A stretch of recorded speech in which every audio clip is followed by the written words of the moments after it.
Assalamualaikum warahmatullahi wabarakatuh. Waduh, lama tidak berjumpa nih dengan Pak Edi nih. Salam juara, bersama saya Panglima Juara Manusia 5 Kuadran. Sobat juara sekalian, berjumpa lagi dengan kita dalam acara Inspirasi Juara. Nah, hari ini saya berada di Kabupaten Subang, tepatnya di Desa Mekarwangi, bersama dengan sobat juara kita yaitu Pak Edi. Pak Edi ini adalah seorang pengusaha tahu.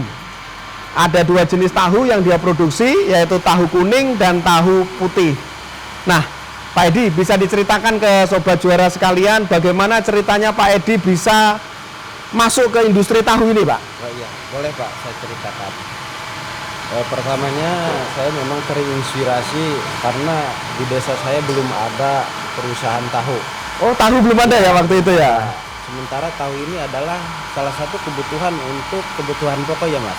Ya, betul. Ya, kebutuhan pokok. Alhamdulillah saya kurang lebih udah 7 tahun berjalan ke produksi tahu, tidak ada hambatan apa-apa. Sementara juga pasokan juga ini sebenarnya masih kurang Mas. Masih kurang? Masih kurang. Ya betul. Nah Pak, pabrik ini beroperasi berapa jam Pak dalam sehari Pak? Ini saya beroperasi 24 jam Pak. 24 jam? 24 jam. Kita liburnya hari Jumat Pak. Liburnya hari Jumat. Kita wajib libur hari Jumat. Jadi 24 jam ini kita tidak pernah berhenti. Masya Allah, luar biasa. Dibikin 2 shift bekerja gitu Mas. Nah terus tahu-tahunya itu cara menjualnya bagaimana Pak? Kan kalau 24 jam itu kan kira-kira tahu itu bisa hampir sekitar 1 ton tuh sehari itu. Ya betul. Jadi 1 hari 1 malam kita menghabiskan 1 ton. Ini kita pedagang motoris semua Pak. Jadi kita punya pedagang 45 orang. Jadi pedagang ini sudah saya jadwalkan. Jadi misalkan yang pagi. Nah, jadi setiap harinya itu sudah punya jadwal masing-masing. Oke. Jadi kita bikin tahu ini sesuai dengan kebutuhan pedagang. Satu orang pedagang itu ada yang ngambil 1000 biji, ada yang 1200, sampai ada yang 1500. Wow. Satu pedagang itu cuma 1 kali dagang kebagiannya Pak. Jadi sehari? 1 kali, ya. Jadi kalau pas hari Jumat mereka ikutan libur dong? Ya, ikutan libur. Nah, saya lihat di sini ada kunyit. Ya. Ini kunyit ini pakai apa nih Pak? Ini kunyit ini untuk pewarnaan Pak. Pewarna. Pewarna. Jadi kita bukan pakai pewarna pakai bahan kimia ya, ini kita pakai bahan kunyit yang asli. Oh, jadi pewarna itu bisa pakai kunyit asli maupun pewarna kimia, tapi ya. Pak Edi lebih memilih pewarna asli. Kenapa Pak? Kalau ini kan kunyit ini kan bisa untuk pengobatan juga Pak. Oh. Pengobatan juga. Jadi saya bikin tahu ini tidak memakai bahan kimia, jadi memakai istilahnya apa? Yang alami saja. Alami ya, untuk menjaga kesehatan masyarakat juga ya. Betul.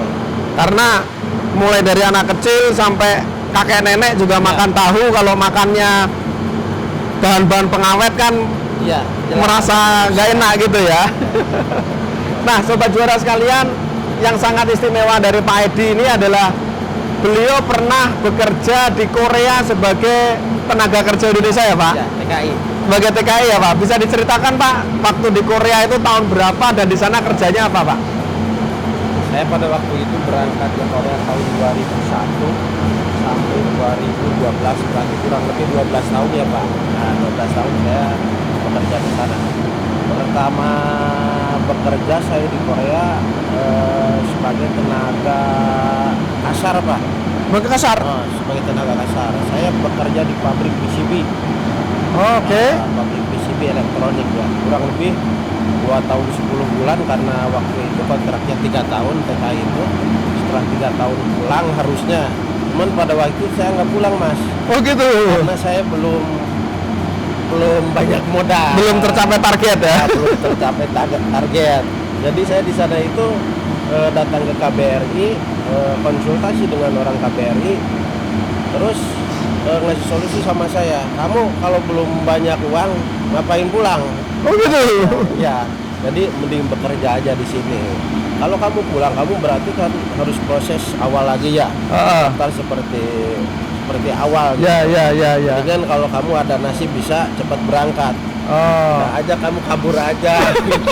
Di sana yang ilegal kurang lebih 9 tahun. Ilegal 9 tahun. Tapi alhamdulillah aman, saya bisa pulang kumpul bersama keluarga lagi. Waduh, jadi teman-teman sekalian, Pak Edi ini ternyata seorang yang berani mengambil risiko.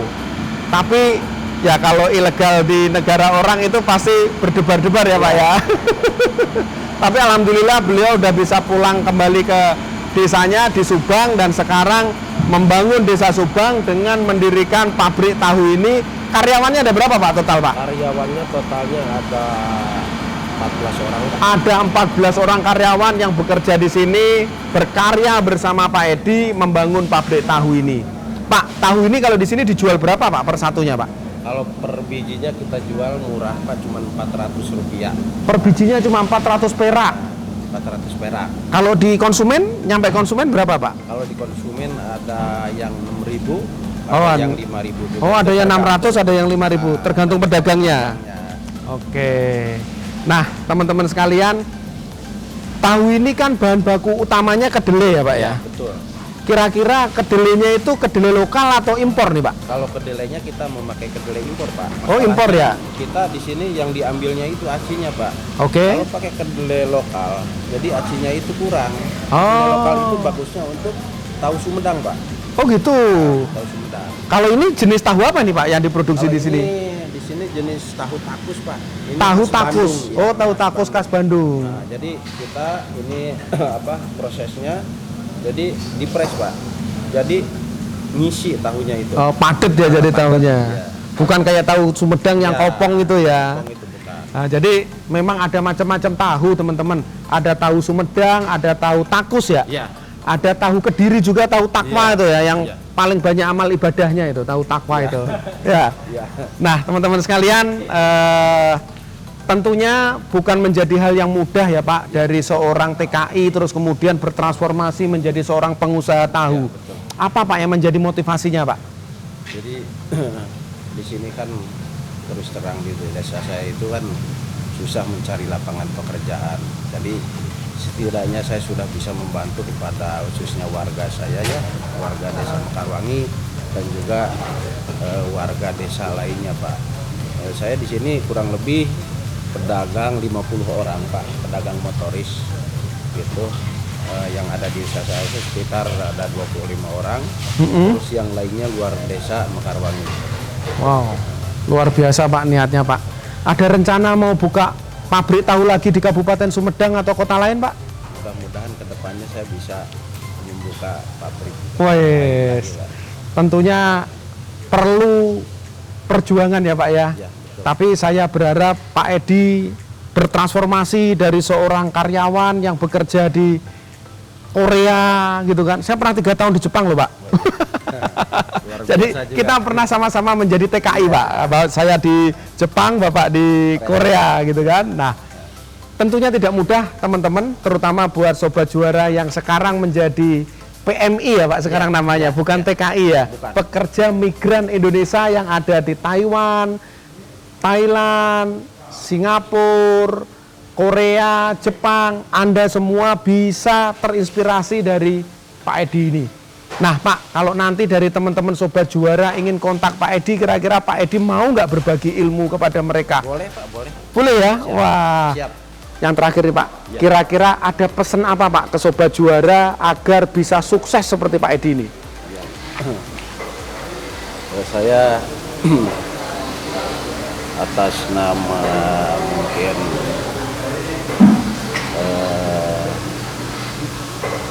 yang punya pabrik di sini ya, pesan untuk sobat-sobat semua, terutama buat Sobat Juara. Jadi jangan sungkan-sungkan kita mau berjuang untuk menjadi orang yang sukses. Gitu. Mudah-mudahan segala keinginan kita dengan perjuangan dan dengan perjuangan kita akan terlaksana. Gitu Pak.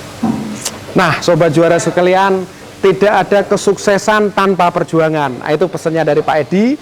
Dan jangan lupa tiap hari makan tahu dan tempe. Karena tahu dan tempe itu adalah produk lokal Indonesia. Dan tentunya tahu dan tempe itu produk yang sangat bergizi. Sobat juara sekalian, sampai bertemu kembali dengan inspirasi juara yang akan datang. Dan semoga kita semua bisa mengambil hikmah dari inspirasi juara kita hari ini. Salam juara, juara, juara, juara luar biasa.